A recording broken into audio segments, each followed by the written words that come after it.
Assalamualaikum warahmatullahi wabarakatuh. Salam sejahtera bagi kita semua. Om Swastiastu. Pada video kali ini kita akan kembali berbicara mengenai masalah peperangan melawan pemerintah kolonial Hindia Belanda. Kalau sebelumnya kita sudah membahas masalah perlawanan rakyat di Bali, kali ini kita akan berbicara mengenai De Java Oorlog atau Perang Diponegoro 1825 sampai 1830. Sebelum kita masuk ke masalah Perang Diponegoro ini, saya akan tunjukkan dulu head to head dari kedua pemimpin antara Belanda dan pasukan Diponegoro. Dari Belanda dipimpin oleh Jenderal de Kock yang berhadapan langsung dengan Pangeran Diponegoro itu sendiri. Nah, dua pemimpin ini adalah pemimpin pasukan di pasukannya masing-masing ya.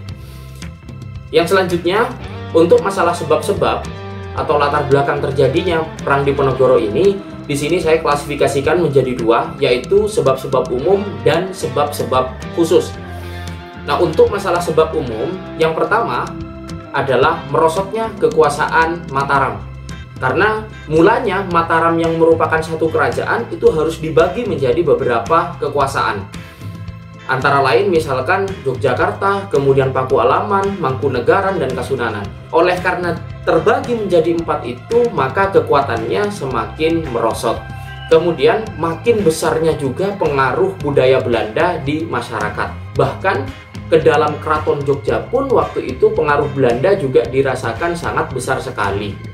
Nah, ini membuat sejak mula Pangeran Diponegoro ini mulai sudah tidak senang dengan pengaruh-pengaruh Belanda, baik itu di dalam masyarakat maupun di dalam Keraton Jogja. Budaya-budaya yang dibawa oleh Belanda seperti minum-minuman keras, kemudian mengkonsumsi candu, itu kalau dilihat dari perspektif Pangeran Diponegoro sendiri sebagai seorang muslim yang taat gitu ya, itu tentu saja membuat Pangeran Diponegoro tidak senang melihatnya.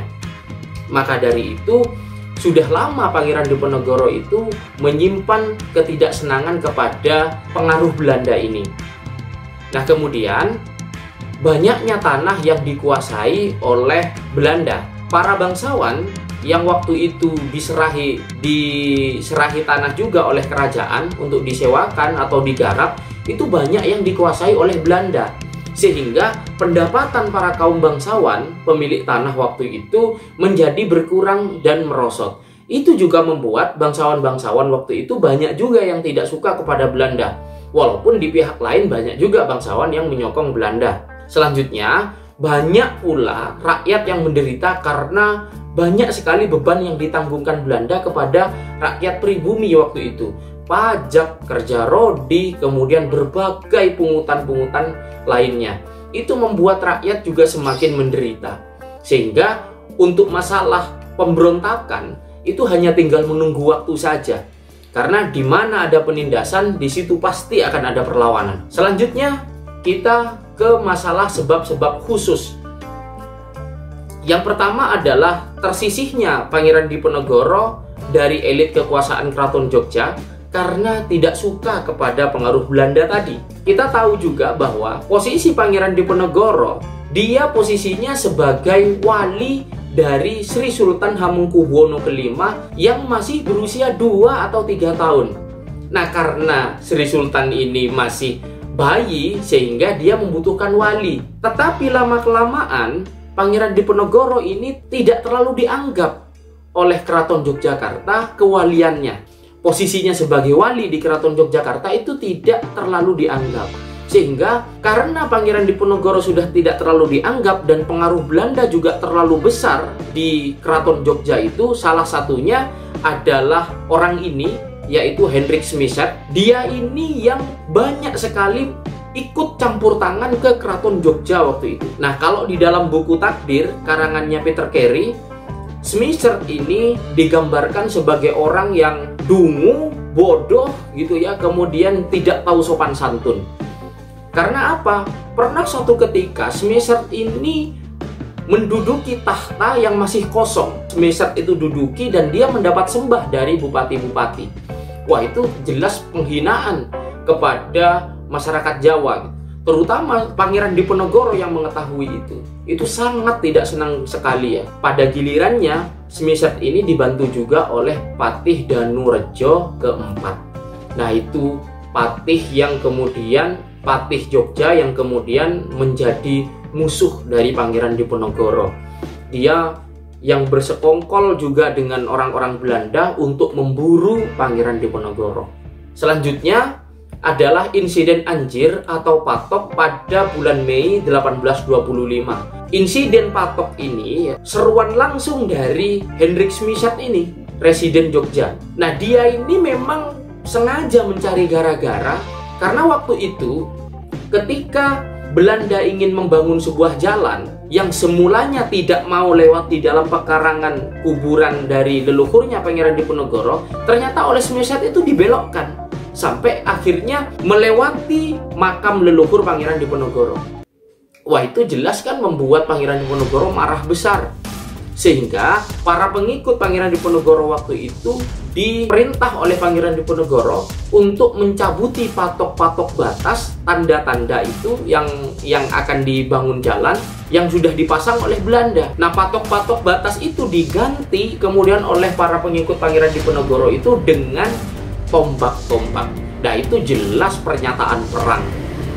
Makanya dikatakan juga di dalam buku takdir itu, riwayat Pangeran Diponegoro, Smisat ini yang menjadi penyebab langsung dari terjadinya perang Jawa itu atau perang Diponegoro, karena dialah yang cari gara-gara. Nah selanjutnya Juli 1825 kediaman Pangeran Diponegoro dikepung oleh pasukan Belanda Jawa. Artinya Jawa di sini adalah ya pasukan-pasukan Jawa yang mau bekerja kepada Belanda gitu ya. Nah rumah Pangeran Diponegoro di Tegalrejo ini kemudian dikepung, kemudian dibakar oleh Belanda dan pasukan-pasukan pribumi yang mau bekerja kepada Belanda. Nah tetapi Pangeran Diponegoro dan para pengikutnya dan keluarganya juga berhasil lolos gitu ya. Dari rumah di Tegalrejo itu mereka melarikan diri ke Gua Selarong. Di Gua Selarong inilah kemudian menjadi basis pembangunan kekuatan dari pasukan-pasukan Pangeran Diponegoro. Di Gua Selarong inilah kemudian Pangeran Diponegoro juga banyak bertapa dan kemudian pasukannya banyak berlatih dan pada gilirannya berhasil merepotkan Belanda selama 5 tahun gitu ya, sampai kasnya itu Hindia Belanda itu habis itu untuk meladeni Pangeran Diponegoro dan para pasukannya. Selanjutnya kita juga tidak bisa berbicara tentang Pangeran Diponegoro hanya seorang diri. Dia juga harus kita pahami sebagai orang yang juga disokong oleh pemimpin-pemimpin yang memang terampil dalam hal perang. Nah pemimpin-pemimpin itu yang pertama adalah Pangeran Mangkubumi, di mana ini adalah sepupu Pangeran Diponegoro sendiri. Kemudian Nyi Ageng Serang. Nah waktu terjadinya perang Jawa waktu itu Nyi Ageng Serang ini sudah berusia 73 tahun. Nah itu sudah lumayan tua gitu ya. Kemudian yang ketiga adalah Sentot Alibasah Prawirodirejo. Ini juga ahli atau terampil dalam perang. Dan tentu saja yang keempat adalah Kiai Mojo. Keempatnya ini menjadi orang-orang atau pemimpin-pemimpin pasukan dari pasukan-pasukan yang ada. Selanjutnya, ini adalah timeline dari Perang Diponegoro. 1825 sampai 1826, Pangeran Diponegoro banyak memperoleh kemenangan-kemenangan. Kemudian perang meluas hampir ke seluruh Jawa. Sekitar 1925 sampai 1826 ini Pangeran Diponegoro dan pasukannya itu banyak menggunakan strategi gerilya dan mereka juga banyak melakukan serangan-serangan ketika hujan lebat datang. Itu sangat merepotkan tentara-tentara Belanda. Sehingga kurun 1825 sampai 26 ini Pangeran Diponegoro dan para pasukannya itu banyak mendapatkan kemenangan di beberapa pos-pos Belanda, pos-pos penjagaan Belanda atau pos-pos penguasaan Belanda. Kemudian 1827 terjadi selisih paham dengan Kiai Mojo. Karena begini, Kiai Mojo itu harus kita pahami juga sebagai seorang muslim tulen yang dia itu mempunyai paham waktu itu untuk menyingkirkan Belanda dan mendirikan negara bercorak khalifah Islam. Nah memang semula katanya Kiai Mojo, ini pengakuannya Kiai Mojo ya, Dari pengakuan Kyai Mojo, dia bilang begini, bahwa dia mau bergabung ke Pangeran Diponegoro itu sejak semula karena mereka berdua sepakat memang akan mendirikan negara kekhalifahan Islam. Nah, tetapi di tengah perjalanan, Kyai Mojo itu tidak senang dengan pelantikan Pangeran Diponegoro sebagai, kalau nama gelarnya itu adalah Bendoro Raden Mas Sultan Ngabdul Kamit Sayyidin Panotogomo Khalifatullah ing Tanah Jawa. Nah, itu oleh Kyai Mojo ditengarai sebagai upaya dari Pangeran Diponegoro untuk menjadi raja saja. Padahal tujuan mereka harusnya adalah untuk mendirikan negara yang bercorak khalifah Islam. Kemudian yang kedua, pada 1827 Belanda kemudian memakai siasat benteng stelsel atau sistem benteng.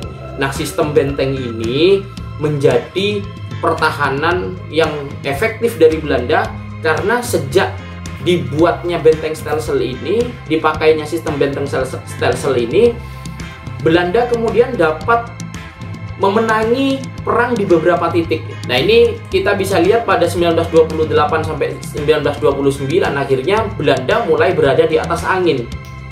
Karena strategi Belanda sudah mulai bisa meredam pasukan Diponegoro. Kemudian yang kedua adalah terjadinya perjanjian Imogiri.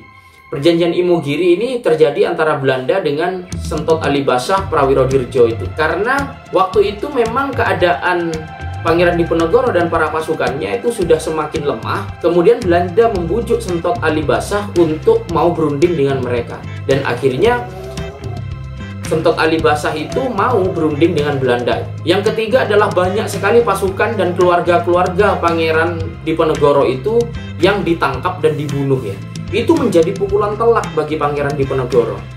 Pada 1928 sampai 1929 ini.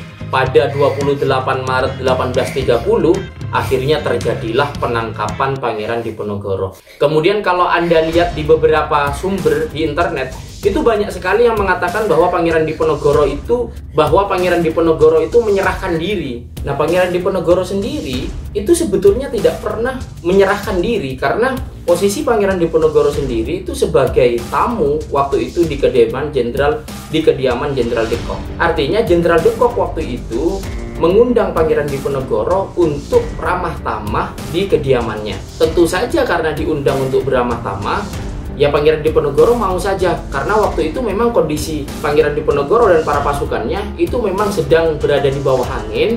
Kemudian juga posisinya waktu itu bukan diajak untuk berunding. Nah, Jenderal de Kock waktu itu mengundang Pangeran Diponegoro itu bukan untuk berunding tetapi untuk bertamu saja. Maulah Pangeran Diponegoro itu akhirnya bertamu. Tetapi ketika sampai di kediaman dari Jenderal de Kock itu, justru Jenderal de Kock waktu itu mendesak Pangeran Diponegoro untuk menyelesaikan masalah politik, masalah perang. Nah, sedangkan Pangeran Diponegoro waktu itu menjawab bahwa, "Loh, saya tidak mau berunding ke sini. Saya tidak dalam keadaan akan berunding ke sini. Saya ke sini hanya diundang Anda dan saya mau saja karena sekarang suasana setelah puasa, waktu itu suasananya adalah suasana lebaran. Itu tentu saja ya orang beramah tamah itu biasa. Ada tata krama memang juga di dalam perang. Kalau memang berkunjung ya berkunjung saja sebagai hubungan diplomatik gitu loh. Kemudian kalau memang berunding memang harus ada keterangan di awal, ya memang berunding. Nah, waktu itu bukan dalam keadaan akan berunding, tetapi waktu itu Pangeran Diponegoro sudah didesak untuk menyelesaikan persoalan perang. Jelas Pangeran Diponegoro waktu itu tidak mau untuk menyelesaikan soal itu karena dia merasa tidak siap. Oleh karena itu Jenderal de Kock akhirnya memerintahkan pasukan-pasukannya untuk mengepung kediaman itu supaya Pangeran Diponegoro tidak bisa pulang. Nah, waktu itu Pangeran Diponegoro akhirnya mengejek Jenderal de Kock gitu ya, bahwa tindakan yang dilakukan oleh Jenderal de Kock itu adalah tindakan yang sama sekali bukan tindakan kesatria ya. Artinya itu adalah perilaku curang di dalam perang. Kalau memang akan berunding ya harus perjanjiannya dari awal adalah pertemuannya itu untuk berunding. Tetapi ini pertemuannya hanya memang untuk berkunjung atau bertamu. Tetapi pada akhirnya tetap saja Pangeran Diponegoro itu ditangkap dan kemudian diasingkan. Waktu itu malah Pangeran Diponegoro sudah minta untuk dibunuh saja di saat itu juga gitu ya. Tetapi ya itu akan menjadi dosa yang tidak terlupakan pada Jenderal de Kock dan pada Belanda gitu. Kalau sampai Pangeran Diponegoro itu diundang sebagai tamu, tetapi kemudian ketika sampai di kediaman Jenderal de Kock, dia malah dibunuh. Itu akan menjadi dosa yang memalukan bagi Jenderal de Kock dan bagi Belanda itu sendiri. Maka 1830 ini berakhirlah apa yang kita kenal dengan Perang Diponegoro ini. Nah, yang terakhir saya kutipkan kata-kata dari Julius Caesar. Dia adalah pemimpin Romawi kuno. Gagal dalam sebuah pertempuran akan lebih kesatria daripada gagal saat belum menarik pedang. Sekian video kali ini, kita jumpa lagi di video selanjutnya. Akhir kata, kurang lebihnya mohon maaf. Assalamualaikum warahmatullahi wabarakatuh.